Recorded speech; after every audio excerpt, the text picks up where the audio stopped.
c'est quoi une amnésie traumatique? Quels sont les signes qui peuvent nous alerter? Et peut-on soigner un tel traumatisme? Suivez-moi, c'est Christelle Albaret pour votre séance spéciale Christelle, je veux savoir de la clinique e-santé.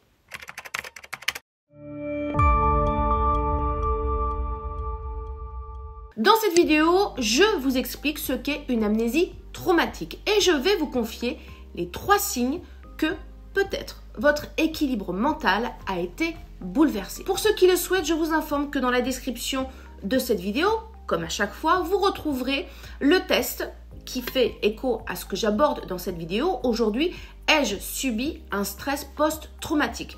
De façon clinique et en quelques minutes, vous obtiendrez vos résultats et vous recevrez des conseils personnalisés conçus par les psychologues de la clinique e-santé spécialement pour vous. C'est en accès libre et gratuit en suivant le lien ici dans la description de cette vidéo. Avant d'entamer cette nouvelle séquence, je veux savoir, sachez que chacun de mes sujets découle de vos questions, de vos suggestions et de vos échanges en commentaire. Alors, je vous recommande de vous abonner, d'activer la cloche pour être prévenu quand une nouvelle vidéo sort ou quand je réalise un live. Je compte aussi sur vous pour liker cette vidéo. Vous contribuez ainsi à ce qu'un maximum de personnes puissent avoir accès à ce contenu. Et donc, on avance ensemble. Alors, c'est quoi une amnésie traumatique? L'amnésie traumatique, elle décrit une période pendant laquelle une personne n'a pas ou plus conscience des violences qu'elle a subies. Le souvenir enfoui dans le cerveau est devenu inaccessible à cause d'une dissociation qui s'opère au moment du traumatisme. Le souvenir n'est pas supprimé, mais il n'est plus accessible. Si je faisais une métaphore, c'est comme si votre cerveau emmenait le souvenir traumatique à un endroit où il n'y a plus de réseau, ou bien très peu. Et pour certains, le souvenir est enfermé dans une partie du cerveau avec vraiment 0 réseau. Et pour d'autres, il y a un peu de edge. En tout cas, il n'y a pas de 4G, il n'y a pas de 5G. On est bien au clair. En effet, l'amnésie traumatique peut se traduire par une perte de mémoire partielle ou totale au sujet d'un événement vécu comme bouleversant. C'est par exemple cet enfant témoin de guerre qui occultera tout un pan de sa vie ou une personne victime d'un accident qui n'a plus qu'un accès parcellaire à cette période, à ce moment d'événement et de nombreux détails manquent. Contrairement à ce que l'on pourrait croire, l'amnésie traumatique est bien plus courante qu'on ne l'imagine. Je vous donne quelques exemples, que ce soit des soldats meurtris par la guerre, les enfants victimes d'inceste, des agressions, des accidents. L'amnésie traumatique est en réalité fréquente chez les personnes ayant subi un choc émotionnel. L'amnésie traumatique, c'est une sorte de bouée de sauvetage aux victimes quand le cauchemar est intenable. Une barrière de protection à un fort taux de stress qui pourrait entraîner la mort. L'amnésie traumatique devient donc une sorte de solution de survie. Le stress généré lors de certains types d'événements est tel que le cerveau disjoncte pour survivre. Le vécu ne s'enregistre alors plus correctement et les informations et les souvenirs peuvent disparaître partiellement ou totalement. On parle là d'une dissociation de sauvegarde. C'est un mécanisme neuropsychologique provoqué lors de violences aux conséquences psychotraumatiques. Le cerveau déconnecte volontairement les émotions et la mémoire car il est submergé et ne peut plus contenir ni réguler ce qu'il subit. Votre cerveau décide d'une certaine manière de faire disjoncter tout ou partie de l'événement traumatique pour d'une certaine manière, vous protéger de la violence du choc émotionnel lié à l'événement. On parle de dissociation car lors de l'événement traumatique, la personne est comme absente. Elle est présente physiquement, mais la tête, elle, est éteinte. Le psychisme vient alors enfouir bien profondément les souvenirs qui sont gelés dans une mémoire traumatique. C'est une façon de se défendre. Alors, vous l'aurez compris, l'amnésie traumatique est la conséquence du choc émotionnel entraîné par un événement vécu comme violent, traumatisant. Et l'amnésie s'est déclenchée pour vous préserver de cet impact extrême. En coupant le souvenir, votre cerveau opère pour vous permettre quoi? Eh bien de survivre au choc. De la même façon que votre disjoncteur protège votre habitat en se déclenchant, l'amnésie traumatique est une façon de vous protéger d'un choc émotionnel pour lequel vous n'êtes absolument pas préparé. Alors bien entendu, nous avons tous une façon différente d'appréhender un événement et d'y faire face. C'est d'ailleurs pour cela que certains événements peuvent se transformer en traumatisme psychique pour certains et pas pour d'autres. Cela dépend de votre capacité à pouvoir digérer l'événement. Car ce qui constitue un traumatisme psychique, en réalité, n'est pas l'événement, par exemple l'accident, l'attentat ou l'agression, mais les conséquences de l'événement, c'est-à-dire la façon dont individuellement nous sommes préparés à faire face à cet événement. L'amnésie est bien plus fréquente quand les victimes, par exemple, ont subi un viol, 47%. Quand elles avaient moins de 10 ans au moment des premières violences, c'est jusqu'à 61% qu'il y a des amnésies. Et si les violences étaient incestueuses, on parle de 52%. À travers ces chiffres, on peut comprendre le lien entre la violence du choc psychique et notre capacité à digérer celui-ci. Un enfant de moins de 10 ans, victime d'inceste, n'est absolument pas en capacité de digérer un choc émotionnel d'une telle violence qui est complètement insensée. Et l'amnésie devient pour plus de 50% d'entre eux, eh bien, la voie de survie. En cas d'impact traumatique, les 3 grands piliers qui constituent notre équilibre mental vont être plus ou moins ébranlés. Ces 3 grands piliers sont la sécurité, la prévisibilité et la justice. Pour qu'un événement se transforme en traumatisme psychique, il lui faut franchir jusqu'à 3 barrières. L'événement va franchir votre barrière de sécurité, c'est-à-dire vous vous sentez en grande insécurité. Ensuite, l'événement franchit votre barrière de prévisibilité. Vous n'étiez absolument pas préparé à un tel événement. Et ensuite, l'événement franchit votre barrière de justice ou de morale. Cet événement provoque un profond sentiment d'injustice, s'attaque à vos valeurs, à votre morale. Et plus on franchit de barrières, plus le traumatisme est important et le risque d'amnésie traumatique est possible. Alors, vous voulez savoir quels sont les 3 signes que votre équilibre mental a pu être bouleversé suite à un événement traumatique? Alors c'est parti, je vais vous aider à y voir plus clair. Je vous propose que nous réalisions un exercice ensemble, là, maintenant, en direct, pour vous permettre d'identifier la façon dont un événement a pu avoir un impact traumatique dans votre vie. Et pour cela, il est temps de vous munir d'un papier et d'un crayon et de répondre avec moi à 6 questions. Dans un premier temps, je vous propose de vous remémorer le souvenir d'un événement douloureux pour vous. Sans trop vous y attarder, on va être au clair, puisque l'objectif n'est pas de vous remettre dans une forme de souffrance. Première étape, vérifions la façon dont la barrière de sécurité a pu être franchie. Question numéro 1. Cet événement vous a fait vous sentir en grande insécurité. Plutôt oui ou plutôt non. Question 2. Depuis cet événement, vous ressentez le monde comme dangereux. Plutôt oui ou plutôt non. Deuxième étape, vérifions la façon dont la barrière de prévisibilité a été franchie ou pas.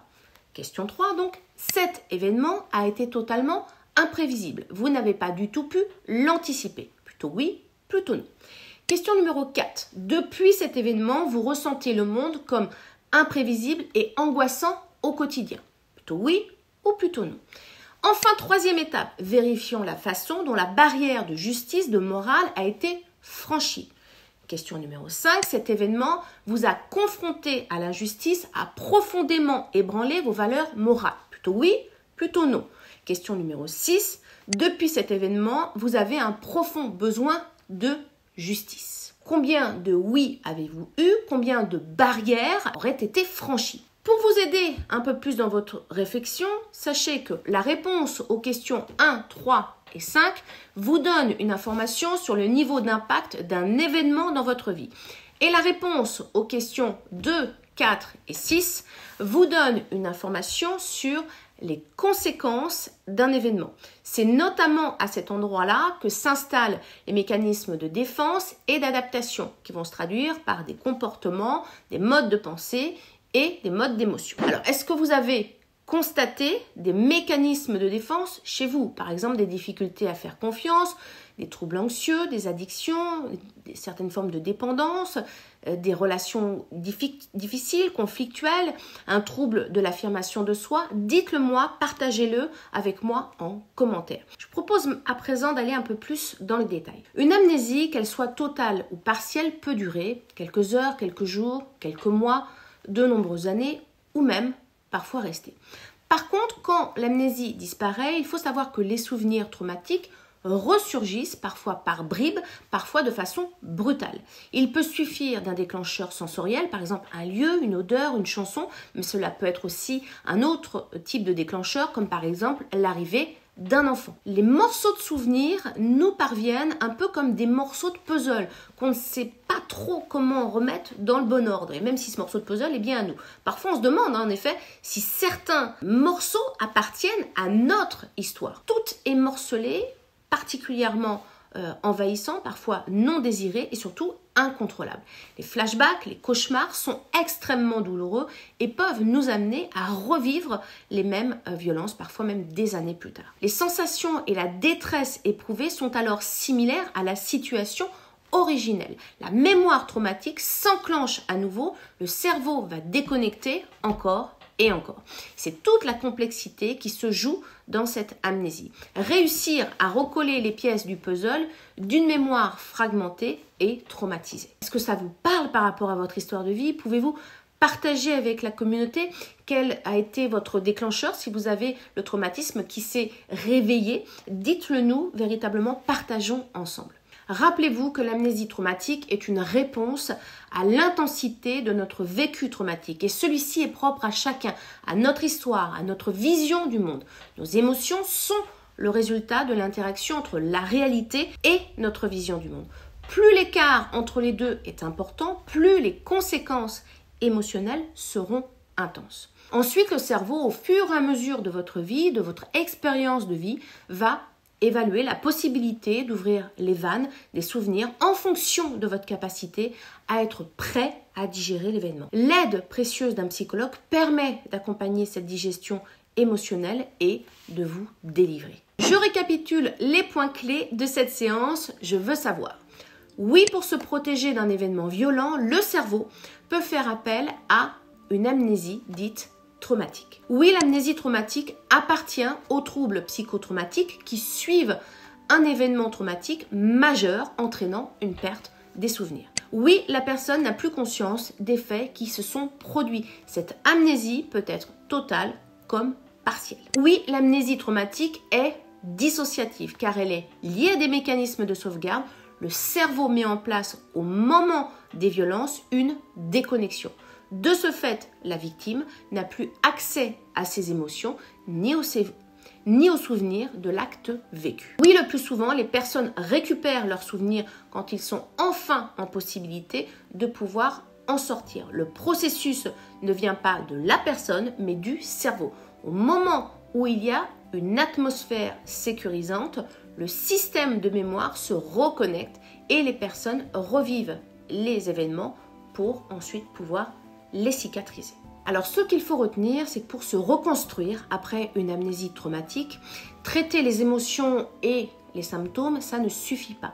Tout un travail sur la mémoire traumatique, le psychotraumatisme, mais aussi le corps et les troubles associés, ce travail est nécessaire. Un accompagnement thérapeutique est indispensable. Il s'agit d'aider la personne à réunifier mémoire et émotion. Et ça, c'est important pour pouvoir entièrement se libérer de ce traumatisme. Si aujourd'hui, en faisant le test avec moi, vous avez constaté que oui, il y a bien un risque de vécu traumatique et que vous sentez que ce vécu est encore douloureux et que cela a des conséquences dans votre vie, il est important de ne pas rester enfermé dans cette souffrance car un traumatisme peut se libérer dans le cadre d'un accompagnement en thérapie. Alors si vous constatez que dans votre vie, votre santé est altérée par des troubles anxieux, des épisodes dépressifs, une hypervigilance, des conduites addictives, peut-être des troubles du comportement alimentaire, c'est un premier signe qu'une thérapie pourra vous aider à vous en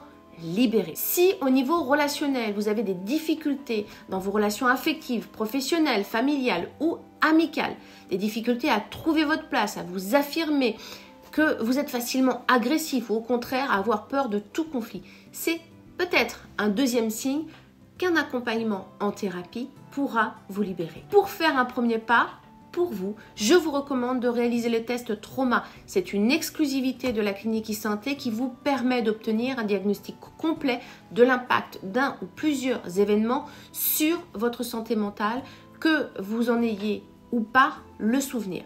C'est ici dans la description de cette vidéo, comme je vous dis, en accès libre et gratuit. Et si vous sentez que vous auriez besoin de parler, de vous libérer de certains bagages du passé pour avancer plus sereinement dans votre vie, sachez que les psychologues de la clinique e-santé sont là quand vous le voulez et quand vous en avez besoin. Et pour vous aider à y voir plus clair, je vous partage ce que pourra vous apporter la thérapie digitale sur la base des résultats constatés cliniquement chez nos patients ayant vécu une amnésie traumatique. Vous allez pouvoir retrouver l'accès à vos souvenirs pour reconstruire votre histoire. Vous allez pouvoir vous libérer de la charge émotionnelle reliée à l'événement traumatique. Vous allez pouvoir reprendre votre vie en main et construire un avenir qui fait sens pour vous. Au sein de la clinique e-santé, depuis votre téléphone, votre tablette, votre ordinateur, vous pouvez être accompagné par un psychologue dédié qui sera là pour vous accompagner à votre rythme. H24, du lundi au vendredi, ça se fait sans rendez-vous, sans avoir à vous déplacer, ni faire l'effort d'un face-à-face parfois éprouvant. Vous êtes aussi assuré d'être suivi par un psychologue spécialisé sur la thématique que vous souhaitez. Un traumatisme, un deuil, une confiance en soi, une sexualité. Le thème, c'est vous qui le choisissez. Pas besoin de prendre rendez-vous, pas besoin de vous déplacer, ni faire l'effort d'un face-à-face qui est parfois éprouvant. Lorsque j'ai fondé la clinique e-santé en 2019, je n'ai eu qu'une seule obsession, c'est faire en sorte que la thérapie soit accessible à tous, qu'elle soit pragmatique et efficace. Et c'est pour cela que vous bénéficierez au sein de la clinique e-santé d'un accompagnement immersif sous forme d'abonnement thérapeutique qui vous permet d'obtenir des résultats visibles et véritablement rapidement. Il n'y a pas de blabla, c'est du concret. Si vous voulez en savoir plus, je vous mets le lien de la clinique e-santé dans la description ici. Et si vous avez besoin d'échanger avec un des conseillers de la clinique e-santé avant de vous lancer pour pouvoir savoir comment vous allez pouvoir être accompagné, quel est le meilleur choix de psychologue pour vous, eh bien, nos conseillers e-santé sont là pour vous aider. Cette séquence touche à sa fin. Je sais que vous êtes nombreux à partager vos résultats, mais aussi vos suggestions, vos commentaires, que ce soit sur Twitter, Facebook, Instagram. Plus on partage, plus on informe, plus on peut aider, se sentir utile. Alors je compte sur vous, allez-y, continuez à partager, que ce soit vos résultats du diagnostic, que ce soit partager cette vidéo. Et pour ceux qui le souhaitent et qui souhaitent approfondir ce sujet, je vous recommande de vous rendre sur le blog de la clinique e-santé. Vous y trouverez des articles cliniques de haute qualité pour vous aider à mieux comprendre les traumatismes et les conséquences parfois cachées dans votre vie. Je vous mets le lien ici du blog dans la description là aussi de cette vidéo. Et si vous souhaitez que le prochain Je veux savoir soit la réponse à votre question, suggestion, écrivez-moi en commentaire, abonnez-vous et n'oubliez pas d'activer la cloche pour être prévenu du prochain sujet que je vais réaliser. Alors n'oubliez pas, avant de nous quitter, de liker cette vidéo. On se retrouve très vite pour une nouvelle séquence. Je veux savoir, je vous embrasse et surtout, prenez soin de vous.